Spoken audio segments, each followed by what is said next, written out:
அஸ்ஸலாமு அலைக்கும் வரஹ்மத்துல்லாஹி வபரகாத்துஹு.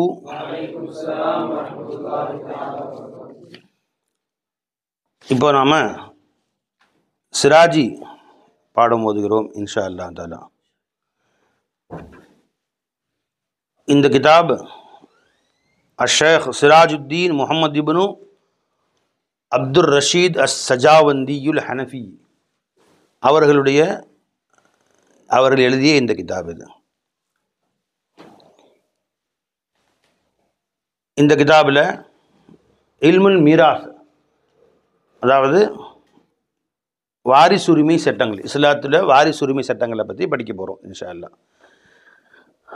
யார் யாருக்கு எவ்வளோ சொத்துல பங்கு, ஒருத்தவங்க வஃபாத் ஆகிட்டாங்கன்னா அதுக்கு பின்னாடி அவங்க சொத்துக்களில் அவங்க வாரிசுகளுக்கு எப்படி பிரித்து கொடுக்கறது, இதை பற்றிய சட்டங்கள். நபிகள் நாயகம் ஸல்லல்லாஹு அலைஹி வஸல்லம் அவர்கள் காலத்திலேயே அல்லாஹ் குர்ஆனில் தெளிவாக இந்த கணக்கு சட்டங்களை பிரித்து கொடுத்து விட்டான். கியாமத் நாள் வரைக்கும் யாருக்கும் எந்த பிரச்சனையும் வராத மாதிரி ஒவ்வொருத்தர் பங்குலையும் ஒவ்வொருத்தர் சொத்துல யார் யாருக்கு எவ்வளோ போகும் அப்படின்னு அல்லாஹ் தஆலா பிரித்து எழுதி குர்ஆன்லேயும் வந்துருச்சு, மிச்சம் சொச்சம் ஹதீஸ்லேயும் வந்துருச்சு. இப்போ இந்த பாடங்களை நாம் பார்க்குறோம் இன்ஷா அல்லாஹ். இதில் நடுவில் எதுவும் சந்தேகம் வந்தால் குறித்து வச்சுக்கோங்க நோட்டில். பாடம் முடிஞ்ச பிறகு கேளுங்க இன்ஷா அல்லாஹ் சொல்கிறோம். அல்ஹம்துலில்லாஹி ரப்பில் ஆலமீன்.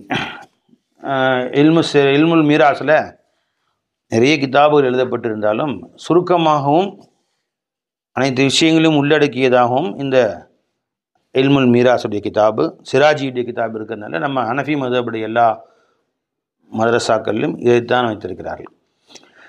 ஹனஃபி மதுஹபுக்கும் ஷாஃபி மதுஹபுக்கும் ஒரு சின்ன சின்ன சட்டங்களில் வித்தியாசம். அவ்வளோங்களா?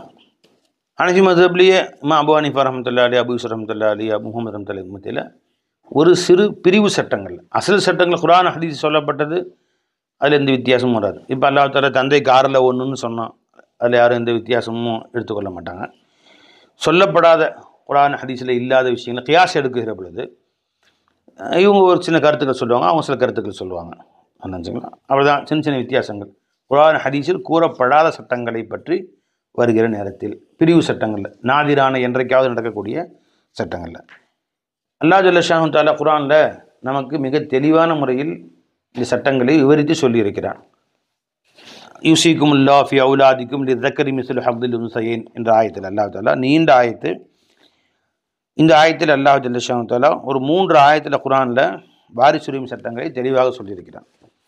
இந்த ஆயத்தை நான் வாசிக்கிறேன், கேளுங்க. அஊது பில்லாஹி மினஷ் ஷைத்தானிர் ரஜீம். பிஸ்மில்லாஹிர் ரஹ்மானிர் ரஹீம்.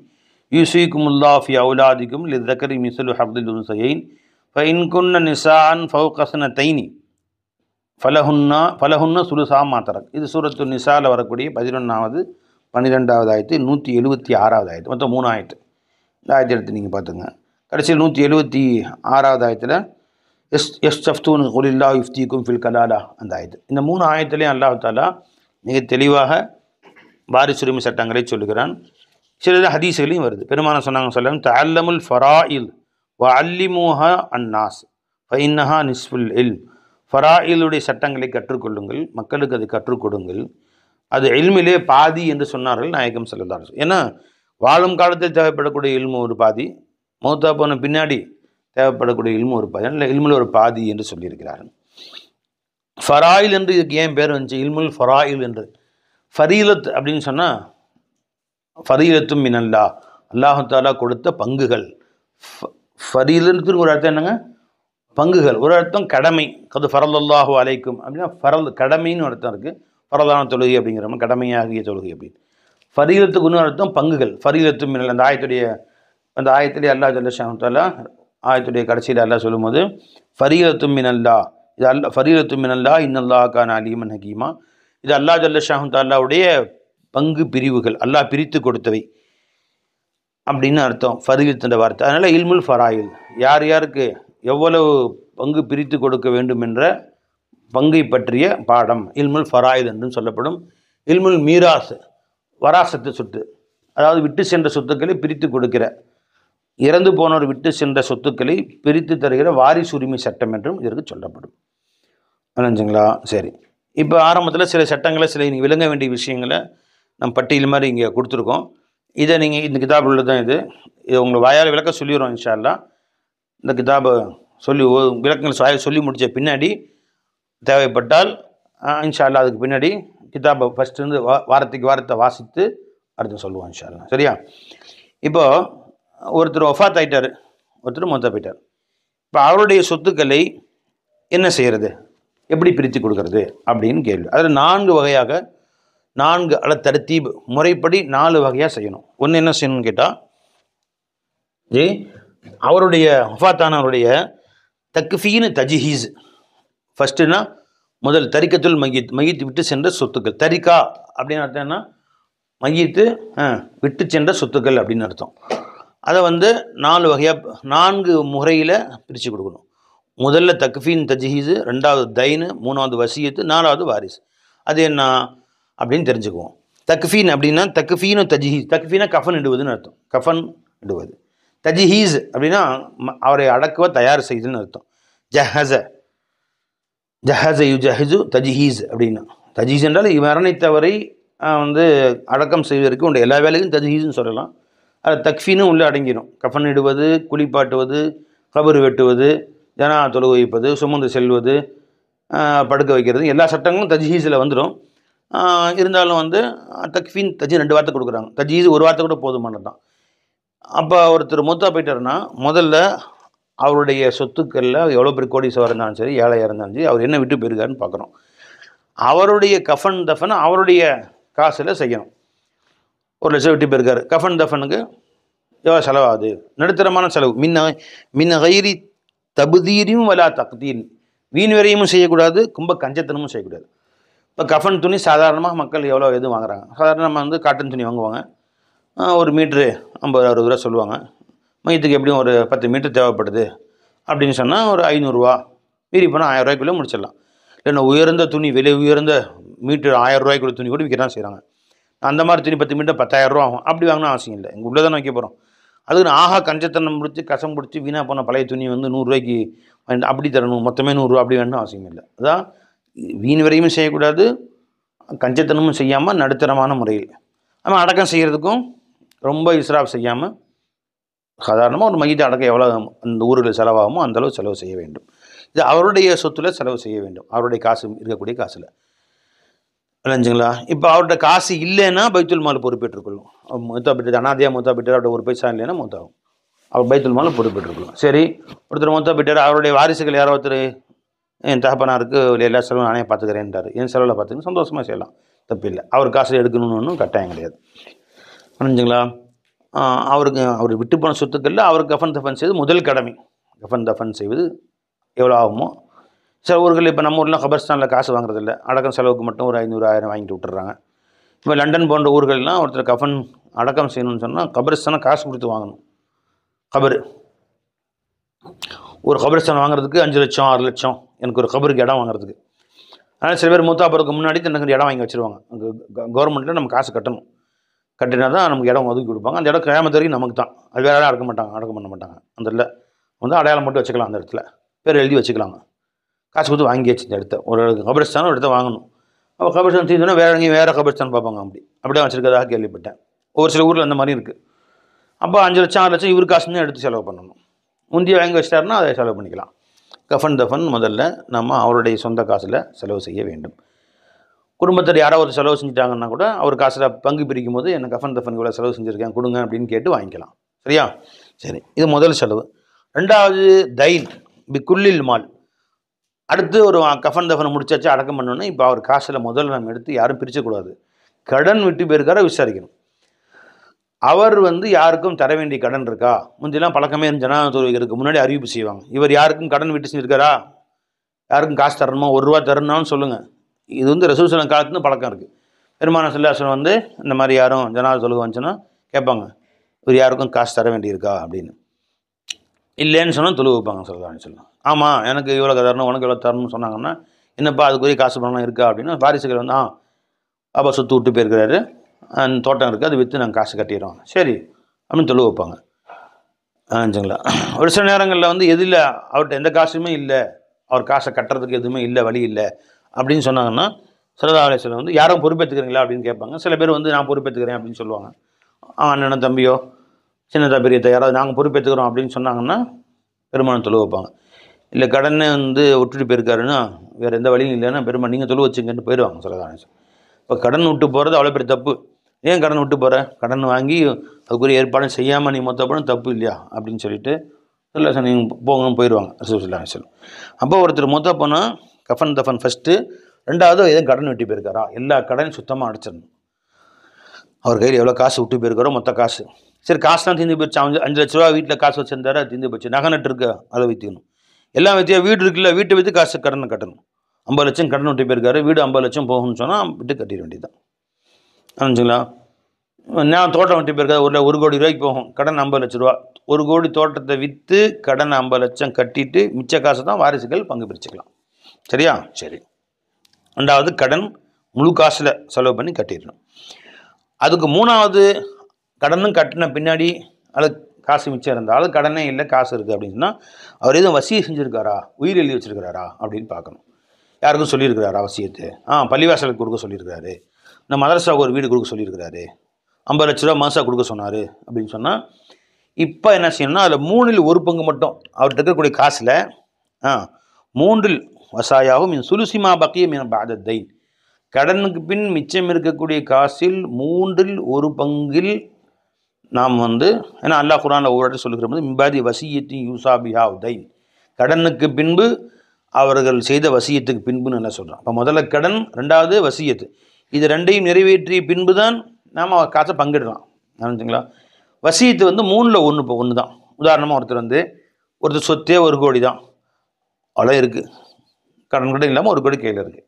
அவருக்கு 5-6 பிள்ளை குட்டி இருக்காங்க. அவர் மூத்த போகிறதுக்கு முன்னாடி இந்த 1 கோடி சொத்தை அப்படியே பள்ளிவாசல் கொடுத்துருங்கன்னு வசியை செஞ்சுருக்கிறார்.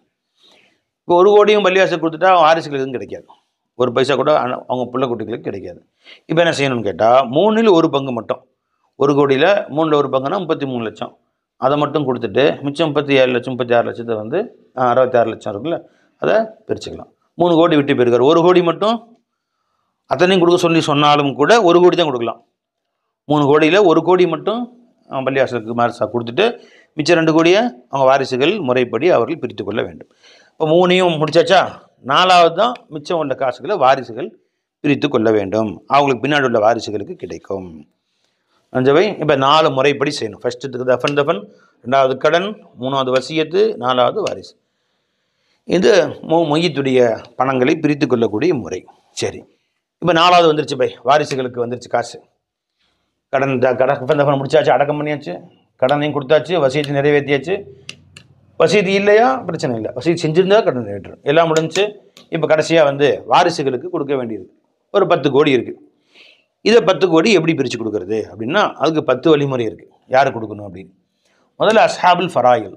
ஆனால் அல்லாஹ் ஜல்ல ஷானஹு யார் யாருக்கு எவ்வளோ சொல்லியிருக்கான் குர்ஆனில். பாப்பாவுக்கு எவ்வளோன்னு சொல்லியிருக்கான், அம்மாவுக்கு எவ்வளோ, அண்ணனுக்கு எவ்வளோ, தம்பிக்கு எவ்வளோ, மகனுக்கு எவ்வளோ, மகளுக்கு எவ்வளோ, அவன் குடும்பத்தார் யார் யாருக்கு எவ்வளோ காசுன்னு அல்லாஹ் தஆலா குர்ஆனில் சட்டம் எழுதி கொடுத்துருக்கிறான். அது பேர் அவங்களுக்கு பேர் ஃபராயில். ஃபரீலத்துன்னா பங்குன்னு அர்த்தம். அது என்ன ஃபராயில், பங்கு விதிக்கப்பட்டவர்கள். அல்லாஹ்வால் குர்ஆனில் பங்கு சொல்லப்பட்டவர்கள் யார் யாரோ முதல்ல அவங்களுக்கு கொடுக்கணும். அஸ்ஹாபுல் ஃபராயிலுக்கு கொடுத்தது போக மிச்சம் உள்ள காசு அத்தனையுமே அசபாத்துக்கு போயிடும். அசபா அப்படின்னு சொன்னால் ஒட்டுமொத்த காசையும் பங்கு போக மிச்சம் உள்ள காசு அனைத்தையும் எடுத்துக்கொள்பவர் அப்படின்னு அர்த்தம்.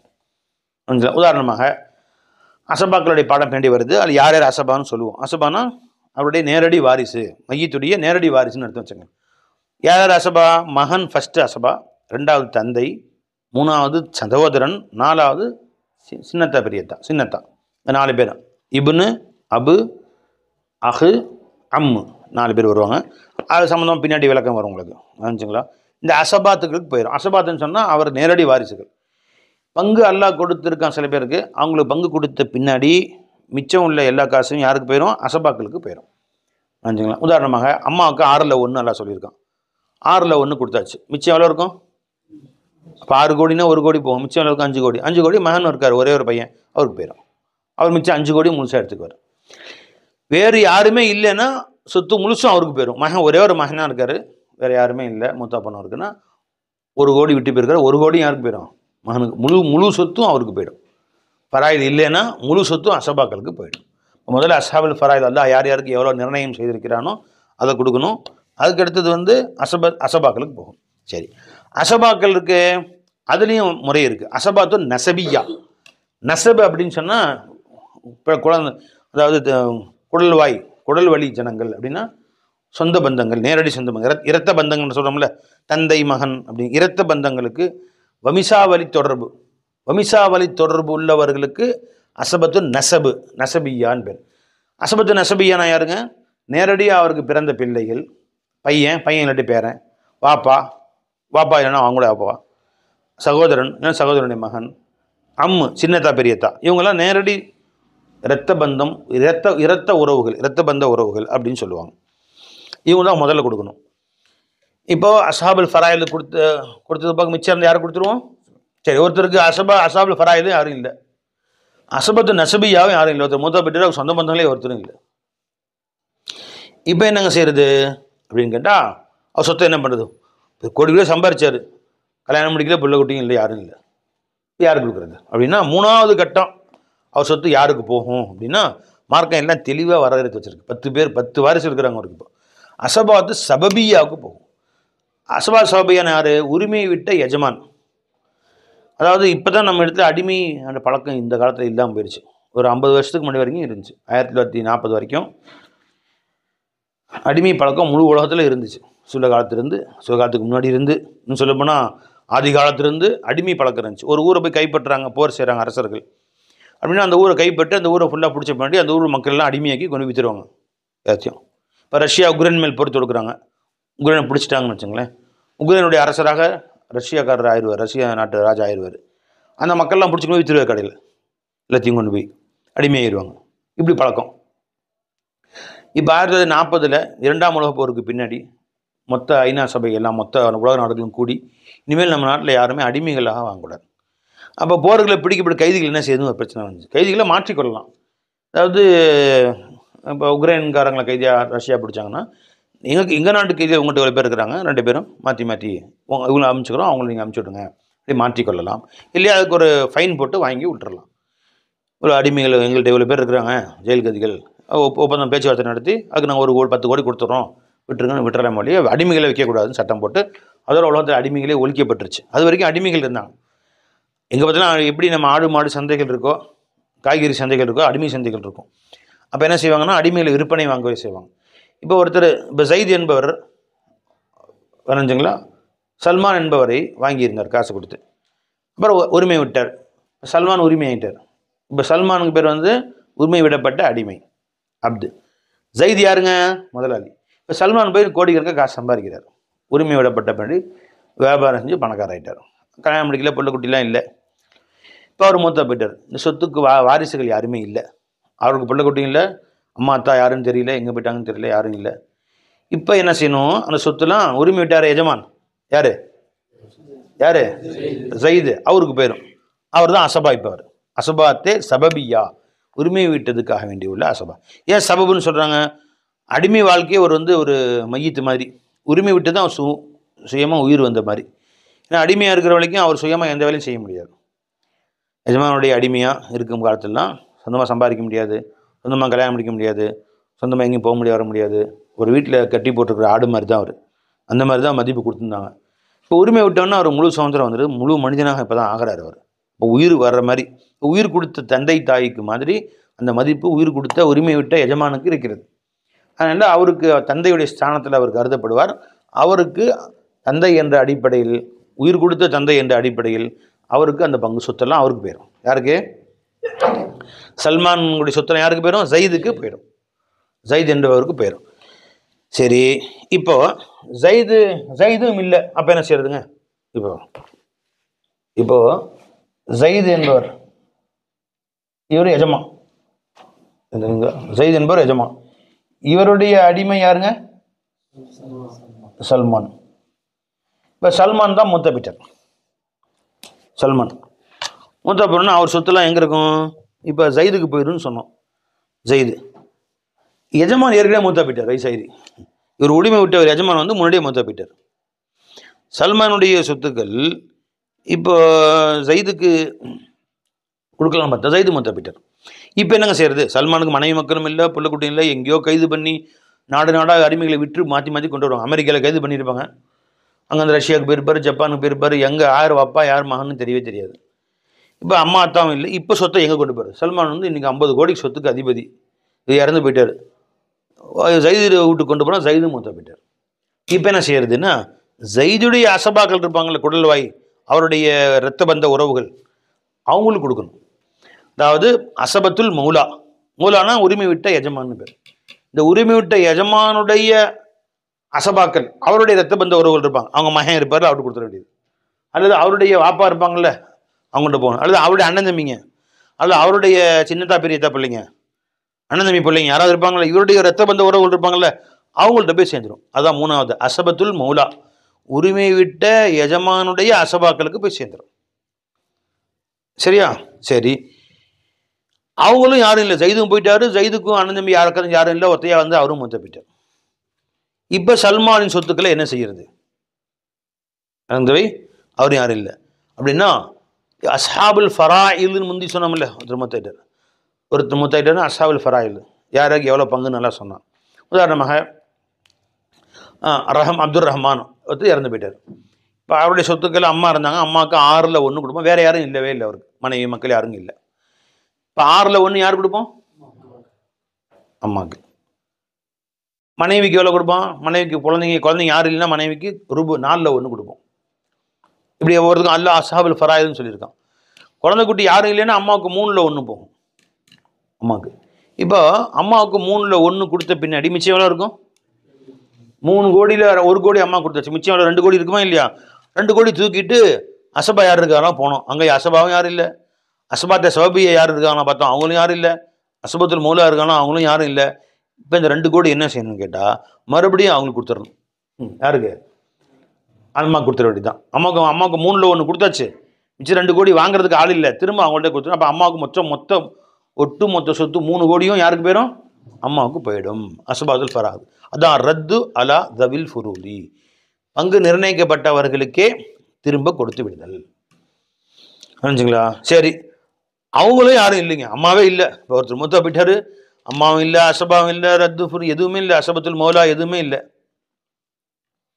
இப்போ என்ன செய்யறதுன்னா, ரவில் ரஹம், வேறு உறவுகள் இருக்காங்களா, இவங்களுக்கு அம்மா இல்லை, சின்னம்மா இருக்கிறாங்க, அல்லது இவங்களுடைய பாட்டியாவுடைய பெரியத்தாவுடைய மகன், சுற்று உறவு இருக்கு, கொஞ்சம் தூர சொந்தங்க அப்படின்னு சொல்லுவோம் இல்லையா, தூர சொந்தங்கள் இருப்பாங்க பார்த்தீங்களா, அவர்களை தேடி கொண்டு போய் அவர்களுக்கு கொடுக்கலாம். இப்போ தவில் ரஹாமில் யார் யாருக்கு எவ்வளோ கொடுக்கும் அதுக்கு சட்டம் இருக்குது. அது பின்னாடி பழம் வரும். தவில் உறவுகள் யார் யாருக்கு கொடுக்கலாம். ஏன்னா ஒரு 2 பேர், நான் வந்து மாமன் பையன் ஒருத்தன் வருவான், மாமாவுக்கு சொத்தில் பங்கு இல்லை, அம்மாவுடன் பிறந்த மாமாவுக்கு பங்கு இருக்கா? பங்கு இல்லை. அத்தாவோட பிறந்த ஆண் வாரிசுகளுக்கு பங்கு இருக்குது. சின்னப்பா பெரியப்பா, சின்னத்தா பெரியத்தா, அம்முன்னு சொல்லுவோம். அவன் அத்தா கூட பிறந்தவங்களும் பங்கு இருக்குது, அம்மா கூட பிறந்தவங்களும் பங்கு கிடையாது சட்டப்படி. ஏன்னா அவங்க வம்சம் வேறு, இவங்க வம்சம் வேறு. ஒரு மனிதனுடைய வம்சம் தந்தையுடன் சேர்க்கப்படும். புரிஞ்சுங்களா? இப்போ தந்தை குறைஷியாக இருந்தார், தாய் வந்து தமீமியாக இருந்தாங்க. இப்போ பிறகு குழந்தை என்ன கணக்கிடப்படும்? குறைஷி குழந்தையாக தான் கணக்கிடப்படும். புரிஞ்சுங்களா? தமிழில் எடுத்துட்டோம்னா இவர் ஒரு ஜாதி, அவர் ஒரு ஜாதி இருந்தால் தந்தையின் ஜாதி தான் ஜாதியாக கணக்கு சேர்க்கப்படும். இப்போ பல்லவட்டி வட்டாரங்கள்லாம் பார்த்தீங்கன்னா என்ன சொல்லுவாங்க? வகையறான்னு சொல்லுவாங்க. இப்போ அத்தா வந்து கோட்டையான் முட்டு வகையறான்னு வச்சுங்க.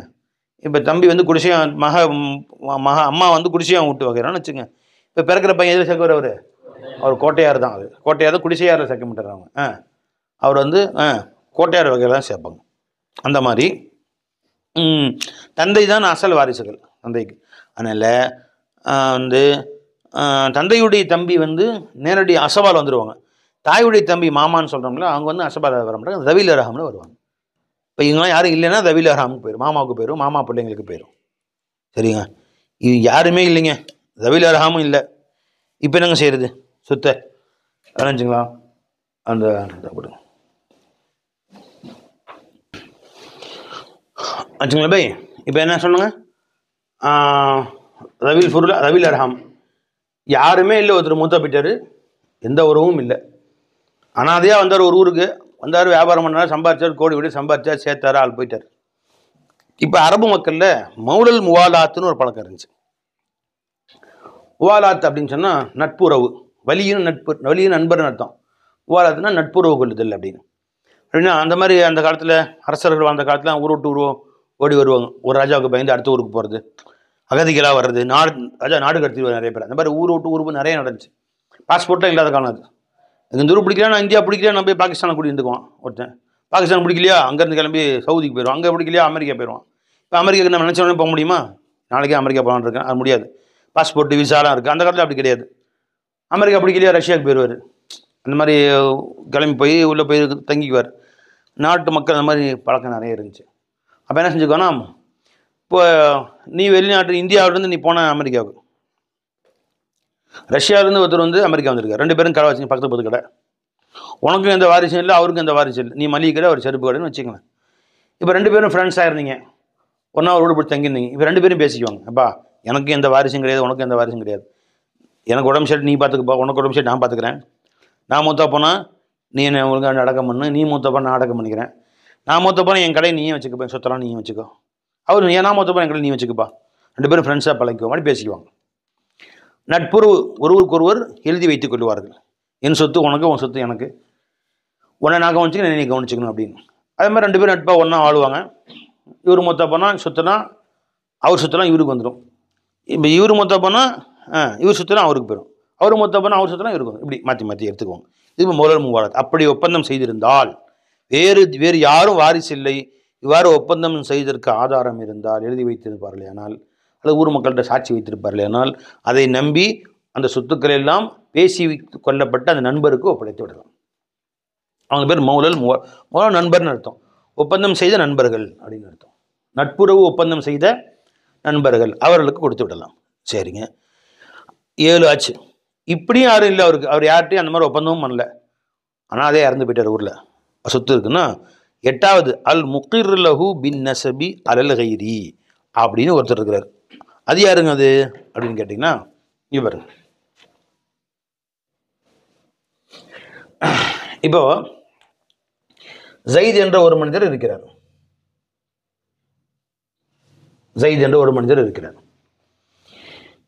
இவருடைய மகன் வந்து சல்மான்னு சொன்னோம். இப்போ சல்மான் ஒரு நாள் திடீர்னு ஒரு பையனை கூப்பிட்டு வந்து, சல்மான் இவருக்கு வயசு வந்து ஒரு 40 இருக்கும். திடீர்னு 10 வயசு பையனை கூட்டிகிட்டு வந்து, இவர் என் பையன், நான் பெற்ற பையன் அப்படிங்கிறார். யார் சொல்கிறா? ஆமாம், வாய்ப்பு இருக்குது. ஒரு 30 வயசில் கல்யாணம் முடிச்சு. எங்கேப்பா, நான் வெளியூரில் கல்யாணம் முடிச்சு பிள்ளை பற்றி அவர் நம்ம இறந்து போச்சு, என் பையன் மட்டும் தனியாக இருந்தார், அனாத ஆசிரமத்தை விட்டுருந்தேன், கூட்டிட்டு வந்தேங்கிறாரு. சொல்ல நியாயமாகவும் தெரியுது. 10 வயசு பையன், ஒரு 40 வயசு, கொஞ்சம் முகச்சாடியும் ஓரளவு ஒத்துருக்கு. ஆட்சேபனை செய்ய யாருமே இல்லை. என்ன செய்யப்படும்? அது இவருடைய மகனாகவே ஏற்றுக்கொள்ளப்படும். இப்போ இறந்து போயிட்டால் வேறு யாரும் சொத்துல பங்கு, முழு சொத்து யாருக்கு கொடுக்கப்படும்? அவர் என் மகன், அவர் தான் டிக்ளேர் பண்ணிட்டாரு. எந்த ஆதாரம் இல்லை, ஊர் மக்கள் யாரும் பார்க்கவும் இல்லை, அவர் மனைவியும் யாரும் பார்க்கல. ஆனால் அவர் மகனு சொன்னதை ஏற்றுக்கொண்டு சொத்தெல்லாம் யாருக்கு கொடுத்துடலாம்? அல் முகீர், இவர் ஏற்றுக்கொண்டார். அல் முகீர்னா இக்ரார் செய்து கொண்டார், தன் மகன் என்று ஒத்துக்கொண்டார். ஆனச்சுங்களா, அவர் கொடுத்துடலாம். அவர் மகனாகவே, அசல் மகனாகவே கருதப்படுவார். அதனால் முதல் பங்குலேயே வந்துடுவார். இங்கே அசபார் வந்துடுவார். அங்கேயே கொடுத்துடணும் சொத்துக்களை. தம் பையன் என்று யாரையும் வாதிட்டாரே ஆனால் இன்னும் பிரச்சனை இல்லை. சல்மான் வந்து வேற ஒரு பையனை கூட்டிகிட்டு வர்றார். அந்த பையன் பேர் வந்து உஸ்மான் அப்படிங்கிறார். பார்த்தா அந்த உஸ்மானும் சல்மான் ஏறத்தாழ ஒரே வயசாக இருக்கிறாங்க. இவருக்கு 40 வயசுன்னு வச்சுங்க. இப்போ உஸ்மானுக்கு வந்து 35 வயசு மாதிரி இருக்கார். சல்மான் எங்கேருந்தோ திடீர்னு கூட்டி வந்து, உலகாலம் இல்லை, இந்த உஸ்மான் வந்து என் கூட பிறந்த தம்பி அப்படிங்கிறார். உஸ்மானு அப்படின்னு அர்த்தம் என்ன? எங்கள் அத்தாவுக்கு பிறந்தவர்னு அர்த்தம். எங்கள் ஜயிதுக்கு நான் பிறந்த மாதிரி எங்கள் அத்தாவுக்கு இன்னொரு கல்யாணம் மொராக்கோவில் முடிச்சிருந்தார் அவர், யாருக்கும் தெரியாமல். அங்கே அவர் வளர்ந்தார். இப்போ அவங்க அந்த அம்மா இறந்து போகிறோம், நான் போய் கூட்டி வந்துட்டேன், எனக்கு மட்டும் தெரியும்ன்றார். இப்போ இதை ஜயிது ஒத்துக்கிட்டார். ஆமாம், அவர் என் மகன் தான் அப்படின்னு ஒத்துக்கிட்டார். புரிஞ்சுங்களா?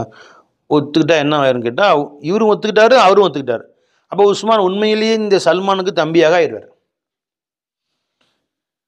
இப்போ ஜயிது மொத்தா போயிட்டார், வேறு யாரும் இல்லை, சல்மானும் உஸ்மானும் இருக்கிறாங்க. இப்போ சல்மான் திடீர்னு மொத்தா போயிட்டார். இப்போ அவர் தம்பிக்கு சொத்து நேரடி வாரிசு என்ற முறையில் வேறு யாருக்கும் இல்லை. எங்கே போயிடும்? நேராக உஸ்மானுக்கு போயிடும். இதில் எந்த பிரச்சனையும் இல்லை. புரிஞ்சுங்களா? சரி, இப்போது சல்மான் வந்து சொன்னார் என் தம்பின்ட்டு. இந்த ஜயிது இப்போ ஹயாத்தா இல்லை. இவர் சொன்னதை இது சொன்னதை ஏற்றுக்கொண்டு உண்மைப்படுத்துவதற்கு யாருமே இல்லை. திடீர்னு ஒரு பிடிச்சிருந்து என் தம்பிங்கிறார். புரிஞ்சுங்களா? தம்பி இருக்கலாமா இல்லை யாருக்கா தெரியுமா? யாருக்குமே தெரியல. அதை உண்மைப்படுத்துவதற்கோ அதை மறுப்பதற்கோ அங்கே ஆள் இல்லை. இப்போ ஒரு தம்பி என்று ஏற்றுக்கொண்டால் இவர் சொத்தெல்லாம் இவருக்கு போயிடும். புரிஞ்சுங்களா? இப்போ தம்பி என்று இவர் ஏற்றுக்கொள்ளவில்லை என்று சொன்னால் இவர் சொத்துலாம் இவருக்கு அடுத்து வேற யாருக்கும் வசி செஞ்சவருக்கோ பைத்துல் மாலுக்கோ போய் சேர்ந்துடும். தம்பி என்று சொன்னார் இவர். ஆனால் சொல்றதுக்கு ஓரளவு நியாயமும் இருக்குது. வயசில் மூத்தவர் இல்லை, கரெக்டாக இருக்கிறார் ஓரளவுக்கு. வேற எந்த விதமான ஆதாரங்களும் எதுவுமே காட்டலை. சும்மா தம்பின்னு சொல்லிட்டார். திடீர்னு நான் இருக்கிறேன், திடீர்னு ஒருத்தர் என்னோட கொஞ்சம் சின்ன வயசாக இருக்கிறேன், எனக்கு 50 வயசுனா 40 வயசு பிடிச்சி என் தம்பிங்க அப்படி. அத்தா இல்லை அண்ணன் தம்பிங்க யாரோ அவர் நிரூபிக்கிறதுக்கோ உண்மைப்படுறதுக்கோ ஆளே இல்லை. என் தம்பி, என் தம்பி தாங்க அவர் அப்படின்னு சொல்லிட்டேன். அதுலேயே கடைசி வரைக்கும் சாபித்தாக இருக்கிறார் ஒரு சல்மான். என் தம்பிங்கிற எந்த ஆதாரமும் இல்லை, அவங்க அத்தாவுக்கு பிறந்தவங்களுக்கு அம்மா எங்க அதெல்லாம் தெரியாது, என் தம்பி அப்படிங்கிறார். அதே உறுதியாக கடைசி வரைக்கும் இருந்தார். மூத்தா போயிட்டார். வேறு வழியே இல்லாமல் இத்தனைக்கும் பின்னாடி சொத்தை யார் கொடுத்துடணும்? உஸ்மானுக்கு போயிடணும். அதான் அல் முகீர் லஹு, அவருக்காக இவர் இக்ரார் செய்தார். தம்பி என்று இவர் கூறினார். பின் நசபி, நசபிலே நேரடி தம்பி என்று கூறினார். அலல் கைரி, மற்றவர்களுக்கு எதிராக. அப்படின்னா தன் தகப்பனுக்கு எதிராக சொல்லியிருக்கார். தகப்பன் மீது ஒரு தாவா செஞ்சிருக்காரு, என் தகப்பனுக்கு பிறந்தவன் சொல்லி. தனக்கு பிறந்தவன் சொன்னால் தனக்கு எதிராக சொல்லியிருக்காருன்னு அர்த்தம். தன் சம்பந்தப்பட்டது. இது பிறர் சம்பந்தப்பட்ட விஷயம். தன் தம்பி என்று சொன்னால் யார் சம்பந்தப்பட்டது? அத்தா சம்பந்தப்பட்டது. அதை நிரூபிக்கணும்.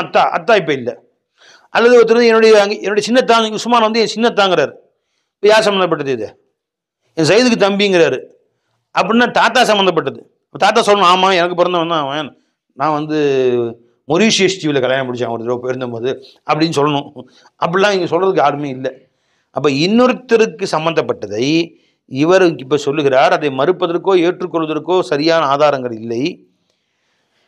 வரைஞ்சுங்களா? இவரும் கடைசி வரையும் சொல்லிக்கொண்டே இருந்தார். மூத்தா போயிட்டார் என்றால் இவரும் 8வது தரஜால வச்சுட்டாங்க. 8வது அந்தஸ்துல இந்த சொத்துக்களை அவருக்கு தரலாம். ஜைது ஒத்துக்கிட்டாருன்னா நேரடி தம்பி ஆயிடுவார். ஜைது என் புள்ள இல்லவே இல்லை மறுத்தாருன்னா அவங்க சம்பந்தமே இல்லாமல் போயிடுவாங்க. இப்போ ஒத்துக்கிறதுக்கோ எதிர்க்கிறதுக்கோ ஆள் இல்லாத நேரத்தில் அது பெண்டிங்கில் வைக்கணும்.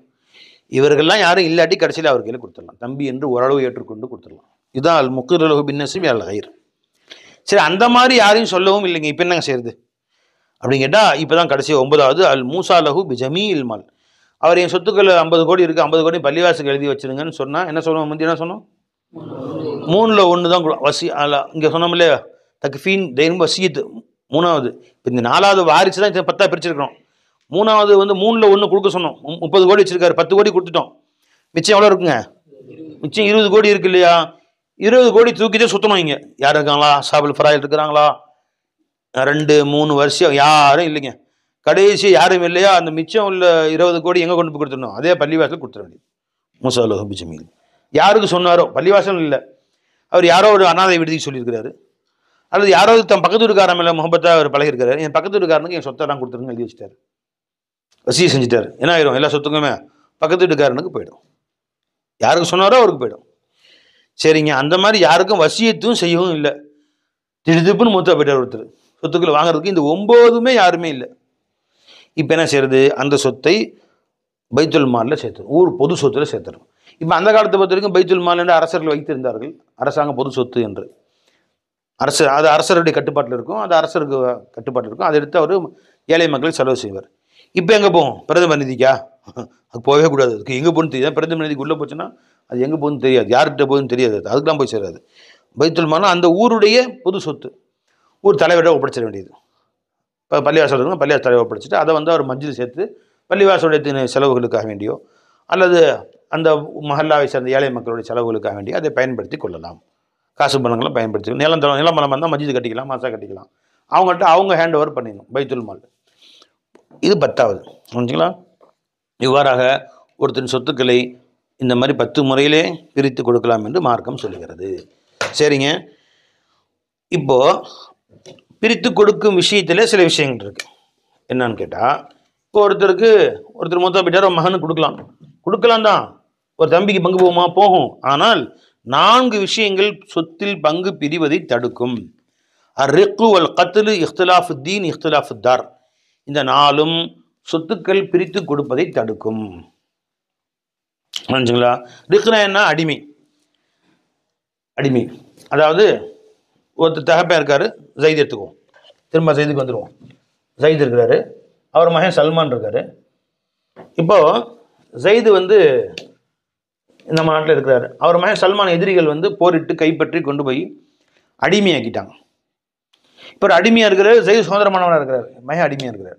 இப்போ ஜெயித் சொத்துல சல்மானுக்கு பங்கு போகாது. ஏன்னா அடிமைகளுக்கு காசு பணம் வைத்துக் கொள்ளக்கூடிய உரிமை இல்லை அடிமை பொறுத்த வரைக்கும். அடிமைட்டு ₹1 கொடுத்தா யாருக்கு போய் சேர்ந்துடும்? அது அவருடைய எஜமானுக்கு போய் சேர்ந்துடும். அதனால் அடிமைகளுக்கு அந்த உரிமை கிடையாதுனால ஜெயிதுடைய சொத்து சல்மானுக்கு போகாது. இப்போ ஜெயிதை பிடிச்சிட்டு போயிட்டாங்க, சல்மான் இருக்கிறாரு. இப்போ சல்மானுடைய சொத்து வாப்பாவுக்கு போகுமா? போகாது. அப்போ ரிக்கு என்பது சொத்தில் பங்கு போவதை தடுக்கும். இப்போ என்ன செய்யணுங்க? ஜெயித் சொத்தை, ஜெயிது சொத்து அவனை மற்ற பிள்ளைங்களுக்கு போயிருமோ, சல்மானுக்கு மட்டும் போகாது. அடிமையாக இருக்கிறனால, அடிமையாக இல்லாத மற்ற பிள்ளைங்களுக்கு போயிடும். அப்போ ரிக்கு என்பது தடுக்கும். வாஃபிரன்கான ராக்கிசன் என்னன்னா சில முழுமையான அடிமையாக இருந்தாலும் சரி. இப்போ 2 பேர் செஞ்சு ஒருத்தர் ஒரு அடிமையாக வாங்கியிருக்கிறாங்க. ஒருத்தர் உரிமை விட்டார், ஆனால் இன்னொருத்தர் பங்கு பாக்கி இருக்குது. அப்பயும் அவருக்கு போய் சொத்துல பங்கு சேராது. சரி வச்சுங்களா?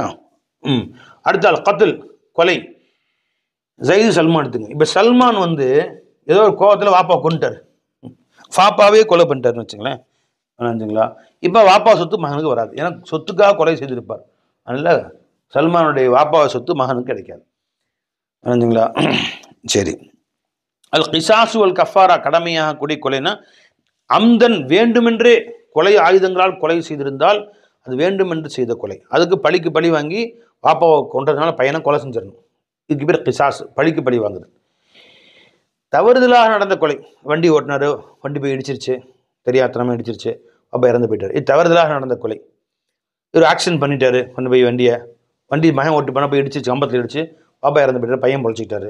இதெல்லாம் வந்து தவறுதலாக நடந்த கொலை. இந்த மாதிரி கொலையாக இருந்தாலும் ஒரு பேர் வேறுமை நடந்து வேறுமை செஞ்சுருந்தாருன்னா கொலை சேர்த்துக்காக வேண்டி பாப்பா பக்கம் உட்கார வேறு போய் இடிச்சிருந்தாருன்னா வாய்ப்பெல்லாம் இருக்குல்ல. அதனால இல்லை கஃபாரா வாஜிபாகும், பழிக்கு பழி வாங்க முடியாதானே, திரும்ப மகனை கொலை செய்ய முடியாது, ஆக்சிடென்ட் நடந்ததானால.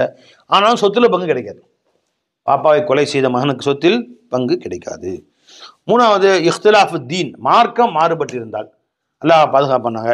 ஜெயிது முஸ்லீமாக இருக்கிறாரு, இவர் பிற்காலத்தில் கிறிஸ்துவராக, யஹூதியாக, நஸ்ரானியாக, ஹிந்துவாக வேறு மதம் மாறிவிட்டார், பங்கு கிடைக்காது. இவர் சொத்து அவருக்கு போகாது, அவர் சொத்து இவருக்கு போகாது. ஒரே மார்க்கமாக இருக்க வேண்டும். நினைஞ்சுங்களா? இவர் சொத்து அவருக்கு போகாது, அவர் சொத்து இவருக்கு வராது. இஃப்திலாஃபு தார் அப்படின்னா நாடு மாறுபடுத்தல். இப்போ இஸ்லாமிய நாடு அந்த காலத்தில் இருக்கும், எதிரிகள் நாடு இருக்குது. இப்போ இவர் தப்பி எதிரிகள் நாட்டுக்கு போயிட்டார், நினைஞ்சுங்களா? சொத்துல பங்கு கிடைக்காது. அவங்க முஸ்லீமாக இருந்தாலும் சரி தான், எதிரிகள் நாட்டுக்கு போய் தப்பி போயிட்டு வரமாட்டேன்னு போயிட்டார், பங்கு கிடைக்காது. சரிங்க. இப்போ ஜெயிது சல்மான் 2 பேருமே இப்போ வந்து ஜெயிது சல்மான் விடுங்க, வேற ஒருத்தர் எடுத்துங்க, ஒரு 2 காஃபிர்கள் எடுத்துங்களேன்.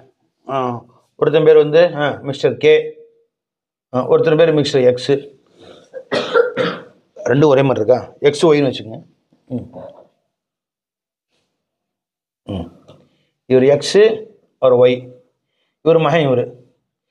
இவரும் எக்ஸும் வந்து நான் முஸ்லீம், ஒய்யும் நான் முஸ்லீம். அவரும் கிறிஸ்துவர், இவரும் கிறிஸ்துவர்.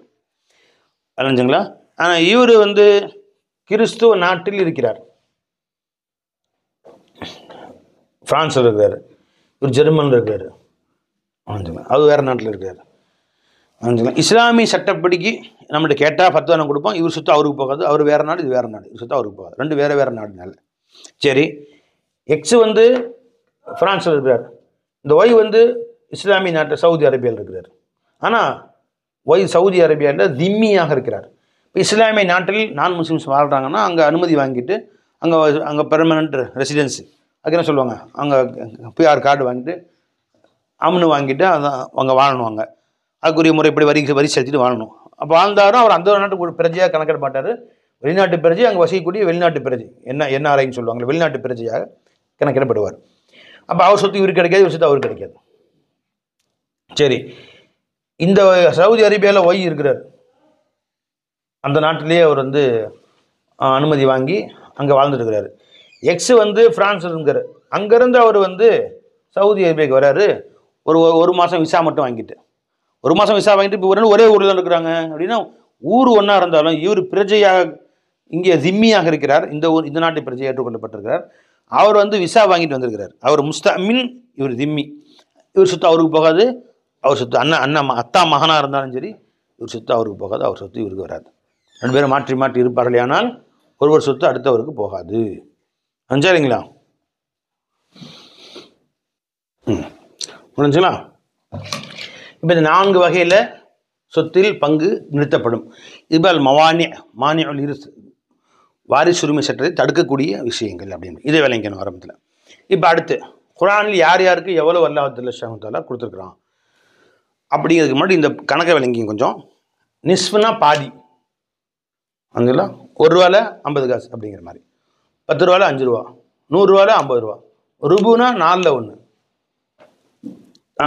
8000 ரூபாவில் 4000 ரூபா நிஸ்ஃபு, 4ல் 1 கால்வாசி, குவார்ட்டர், 4ல் 1, 8000 ரூபாவில் 4000 ரூபா நிஸ்ஃபு, 2000 ரூபா, சும்முன்னா 8ல் 1, 8000 ரூபாவில் 1000 ரூபா. இப்போ நிஸ்ஃபுனா அரை, ருபுனா கால், சும்முன்னா 8ல் 1, சுலுசானினா 3ல் 2, சுலுசுன் 3ல் 1, சுதுசுன் 6ல் 1. இந்த 6 விஷயம் இங்கே 3 3, இது 6 தான் அல்லாஹ் குர்ஆனில் யார் யாருக்கு எவ்வளோ பங்கு கொடுத்துருக்காங்க அப்படின்னு வரைக்கும். இப்போ நிஸ்ஃபில் பாதி எவ்வளோ? ருபு. நிஸ்ஃபில் அதாவது அரையில் பாதி, காலில் பாதி, 8ல் 1, அப்படி பாதி பாதியாக பிரிச்சுக்கணும். இப்போ 8000 ரூபானா நிஸ்ஃபு எவ்வளோ வரும்? 4000 ரூபா. இப்போ 8000 ரூபா வச்சுக்குவோம். 8000 ரூபானா இப்போ 12000 ரூபா வச்சுக்கோப்பா, வச்சுங்களா? 12000 ரூபா வச்சுக்குவோம். நிஸ்ஃபு எவ்வளோ? 6000 ரூபா. ரூபா 4ல் 1 3000 ரூபா, 8ல் 1 1500 ரூபா, 1500. சரியா? நிஸ்ஃபு, ருபு, சுமுனு. அப்போ 6000ல் பாதி 3000, 3000ல் பாதி, நிஸ்ஃபில் பாதி ருபு, ருபுவில் பாதி சுமுனு. இதில் 2 மடங்கு சுமுனில் 2 மடங்கு ருபு, ருபு 2 மடங்கு நிஸ்ஃபு. 8ல் 1, 8ல் 1 2 மடங்கு ஆக்கினா 2 8ல் 1 சேர்ந்தால் 1 கால் வரும், 2 கால் சேர்ந்தால் 1 அரை. 5 மசாலா வந்துச்சுங்களா? சரி. சுலுசானினா என்ன? 3ல் 2. இப்போ 12000ல் 3ல் 1 எவ்வளோ? 3ல் 1 4000 ரூபா. 3ல் 1, 3ல் 2னா 8000 ரூபா. சுதுசு 6ல் 1 2000 ரூபா. இப்போ 12000 6ஆக பிரிச்சா 2000 ரூபா வரும். இதுலேயும் பாருங்கள், 8000ல் பாதி 4000, 4000ல் பாதி 2000, 2000 சேர்ந்தா 4000, 4000 சேர்ந்தா 8000. அதாவது சுலுசானியில் பாதி சுலுசு, சுலுசில் பாதி சுலுசு, 2 சுதுசு சேர்ந்தா 1 சுலுசு, 2 சுலுசு சேர்ந்தா 1 சுலுசானி. ஞாபகம் வச்சுங்க. பை இப்போ இதான் அல்லாஹ் குர்ஆன் சொல்லக்கூடியது. நிஸ்ஃபு, ருபு, சுமுனு, சுலுசானி, சுலுசு, சுலுசு. யார் யாருக்கு அல்லாஹ் என்ன சொல்லியிருக்கான்? யாருக்கு சுலுசானி சொல்லியிருக்கான், யார் யாருக்கு சுலுசு சொல்லியிருக்கான், யாருக்கு சுதுசு சொல்லியிருக்கிறான் அப்படிங்கிறத இப்போ நம்ம அடுத்து பார்க்க போகிறோம். புரிஞ்சுங்களா? சரி. இப்போ அல்லாஹ் தஆலா குர்ஆனில் எத்தனை பேருக்கு பங்கு கொடுக்குறான் அப்படின்னு தெரிஞ்சுக்குவோம். அதுக்கு முன்னாடி இன்னொரு விஷயம் தெரிஞ்சுக்குவோம். சகோதரர்கள் மொத்தம் 3 வகையாக பிரிக்கலாம். புரிஞ்சுங்களா? தெரியுதுங்களா? சகோதரர்கள் எத்தனை பேருங்க? 3 வகையாக பிரிக்கலாம். ஒன்று சொந்த சகோதரர்கள், தந்தை வழி சகோதரர்கள், தாய் வழி சகோதரர்கள். இது சொந்த சகோதரர்கள், சொந்த சகோதரர்கள். இது தந்தை வழி, தந்தை வழி சகோதரர்கள். இது தாய் வழி சகோதரர்கள். அப்படின்னு அர்த்தம் என்ன? இப்போ நம்ம ஜெயித் எடுத்துக்குவோம். அதான் ஈஸியாக பேர் சொல்கிறதுக்கு ஈஸியாக இருக்குல்ல, அதனால ஜெயிது சொல்லலாம். இப்போ ஜெயிதுக்கு 2 மனைவி, சொந்த ஒரே தந்தை, அஹுன் அபின் அமின், ஒரே தந்தை ஒரே தாய்க்கு பிறந்தவர்கள். கூட பிறந்த தம்பின்னு வச்சுங்களேன். இப்போ நிசாம் நசீர் மாதிரி ஒரு அம்மா ஒரு தந்தை ஒரு தாய்க்கு பிறந்தவர்கள், சொந்த சேர்ந்தவர்கள். தந்தை ஒன்றா இருக்கும், தாய் வேற வேறையாக இருக்கும். தந்தை ஒரு தந்தை 2 கல்யாணம் முடிக்கிறாரு. ஒரு சைது 2 கல்யாணம் முடிக்கிறாரு. சல்மா, ஆயிஷா. சல்மாவுக்கு பிறந்தவங்க ஆயிஷாவுக்கு பிறந்தவங்க அனந்தமி தான் 2 பேரும். ஆனால் தந்தை வழி சகோதரர், தாய் வேற வேற. தாய் வழி சகோதரர்னா ஒரு தாய் கணவர் இறந்து போய் வேற கல்யாணம் முடிச்சாங்க. முதல் கணவருக்கு பிறந்த ஒரு பேர் சல்மான், 2ஆவது கணவருக்கு பேர் உஸ்மான் வச்சுங்களேன். இப்போ தந்தை வேறு வேறு, ஒரே தாய், ஒரு தாயுடைய 2 பிள்ளைகள். இது தாய் வழி சகோதரர்கள். இவங்களுக்கு பேர் அஹுன் அபின் வ உம்மின். அபுனா வாப்பா, அம்முனா அம்மா. ஒரு தந்தை ஒரு தாய்க்கு பிறந்த சகோதரர். இன்னொரு வார்த்தை அஹே ஹகீகி, நேரடி சகோதரர். அஹே ஷகீகி, ஷகீகின்னு சொன்னால் வந்து நேரடியாக இவருடைய நேரடி இரத்த பந்தம் அப்படின்னு அர்த்தம். இப்படி எந்த பேர் வேணாலும் சொல்லுவாங்க சொந்த சகோதரர்களுக்கு. அஹுல்லி அபின், தந்தை வழி சகோதரர். இவருக்கு இன்னொரு பேருனா அஹே அல்லாத்தி அப்படின்னு பேர், தந்தை வழி சகோதரருக்கு. அஹுல்லி தாய் வழி சகோதரர். இவருக்கு அஹே அஹியாஃபி, அஹியாஃபி என்று இன்னொரு பெயர் இருக்கிறது, தந்தை தாய் வழி சகோதரர். உதாரணம் சொன்னேன், ஜெயிதுக்கு வந்து 2 மனைவி, சல்மா அஸ்மா 2 பேர் இருந்தாங்க. இப்போ சல்மாவின் மூலம் பிறந்தவர் உஸ்மான், அஸ்மாவின் மூலம் பிறந்தவர் சல்மான். இப்போ இவங்க 2 பேரும் யாரு? அனந்தமி தான், ஒரே வீட்டில் இருப்பாங்க. ஆனால் இவர் தாய் வேறு வேறு, தந்தை ஒன்று. இவர் ஏன் அஹுன் லே அபின், தாய் தந்தை வழி சகோதரர்கள். விளைஞ்சுங்களா? சரிங்க. இந்த அஸ்மாவுக்கு இன்னொரு குழந்தையும் பிறந்துச்சு. அவர் பேர் வந்து நோமான். ஆச்சா? இப்போ சல்மான் நோமான் யாருங்க? சொந்த சகோதரர்கள். அஹுல் அபின் உம்மின், ஒரு தாய் ஒரு தந்தைக்கு பிறந்த சொந்த சகோதரர்கள். இந்த சல்மாவுக்கு ஏற்கனவே கல்யாணம் ஆயிடுச்சு, ஏற்கனவே புருஷன் இருந்தார், மூத்தா போயிட்டார், அம்ருன்னு பேர். அவர் மூத்தா போய் தான் செய்தி முடிச்சிருக்கு. அவங்களுக்கு ஒரு பிள்ளை இருக்கு, அவருக்கு பேர் ரைஹான். இப்போ இந்த உஸ்மான் ரைஹான் யாரு? அஹே அஹியாஃபி, தாய் வழி சகோதரர்கள். அந்த அம்மா ஒன்று, ரைஹானுக்கும் உஸ்மானுக்கும் அம்மா ஒன்று, வாப்பா உஸ்மானுடைய வாப்பா சைது, ரைஹானுடைய வாப்பா அம்ரு. புரிஞ்சுங்களா? அப்போ உஸ்மானுடைய சொத்துல ரைஹானுக்கு பங்கு கிடைக்கும். கிடைக்குமா? உஸ்மானின் சொத்துக்களில் சல்மான் பங்கு கிடைக்குமா? கிடைக்கும். தந்தை ஒன்று தானே, பங்கு இருக்குது. உஸ்மானின் சொத்துக்களில் நோமானு பங்கு கிடைக்குமா? பங்கு இருக்காப்பா? கிடைக்கும். ஏன்னா தந்தை ஒன்று தானே, இவர் உஸ்மானுடைய தந்தை ஒன்று தானே, நோமான் தந்தை. நோமான் சொத்துக்களில் ரைஹானுக்கு பங்கு கிடைக்குமா? ரைஹானுக்கு பங்கு கிடைக்குமா? நோமான் சொத்துக்களில் ரைஹானுக்கு பங்கு கிடைக்குமா? கிடைக்காது. ஏன்? நோமானுடைய தந்தையும் தாயும் வேறு, ரைஹானுடைய தந்தையும் தாயும் வேறு, அவர் பங்கு கிடைக்காது. நோமானுக்கும் ரைஹானுக்கும் சம்பந்தமே இல்லை. இவர் சொத்துல இவருக்கு கிடைக்காது, இவர் சொத்துல இவருக்கு கிடைக்காது. அப்போ சொத்தில் பங்கு கிடைப்பதற்கு தந்தையும் தாயும் ஒன்றாக இருக்க வேண்டும், தாய் ஒன்றாக இருக்க வேண்டும், தந்தை ஒன்றாக இருக்க வேண்டும். அப்படி இருந்தால் சொத்திலே பங்கு கிடைக்கும். இது நினச்சிங்களா மசாலா? சரி, வாங்க அடுத்தது. முடிஞ்சா? சரி, இப்போ வாங்க. குர்ஆன்ல அல்லாஹ் யார் யாருக்கு பங்கு சொல்லியிருக்கிறான்? ஒன்று தந்தை. தந்தைக்கு என்ன சொல்லியிருக்கான் அல்லாஹ் தஆலா, யாரும் எவ்வளோ கொடுக்கணும் பார்ப்போம் இன்ஷா அல்லாஹ். அடுத்து ஜத்து, தந்தையுடைய தந்தை. அஹுல்லி தாய் வழி சகோதரன். ஜவுஜ், கணவர். இந்த 4 பேரும் ஆண்கள், 4 ஆண்கள். பெண்களுக்கு ஜவுஜத், மனைவிக்கு பங்கு இருக்கிறது. பிந்த், பெற்ற மகள். பிந்துல் லிபன், பேத்தி, மகனுடைய மகள். உஹ்துல் அபின் உம்மின், சொந்த சகோதரி, ஒரே தாய் ஒரு தந்தைக்கு பிறந்த சகோதரி. உஹ்துல் அபின், தந்தை வழி சகோதரி. உஹ்துல் உம்மின், தாய் வழி சகோதரி. அம்மா. ஜத்தத், பாட்டியா. 8 பேராச்சு. இப்போ 8 பெண்களுக்கும் 4 ஆண்கள், மொத்தம் 12 பேருக்கு அல்லாஹ் தஆலா குர்ஆனில் நேரடியாக யார் யாருக்கு எவ்வளவு பங்கு என்று அல்லாஹ் தஆலா குறிப்பிட்டிருக்கிறார். இது அல்லாத மற்றவர்கள் யாரும் இருந்தார்கள் ஆனால் அவர்களுக்கு ஹதீஸில் வருது யாருக்கு எவ்வளோன்னு சொல்லி. இது அல்லாத மற்றவர்களுக்கு ரொம்ப கம்மி. இதில் எல்லாமே வந்துடுவாங்க. இது இல்லாத ஒன்றும் சில பேர்களுக்கு அல்லாஹ் பெருமான ஹதீஸில் சொல்லியிருக்கிறார்கள். புரிஞ்சுங்களா? அதனால் இதை நம்ம இது விளங்கிட்டோம்னு சொன்னால் கணக்கு ஈஸியாக போட்டுக்கலாம். இன்ஷா அல்லாஹ் அந்த கணக்கு எப்படி போகிறதுங்கிறத அடுத்து நம்ம பார்ப்போம் இன்ஷா அல்லாஹ். அஸ்ஸலாமு அலைக்கும் வரஹ்மத்துல்லாஹி வபரகாத்துஹு.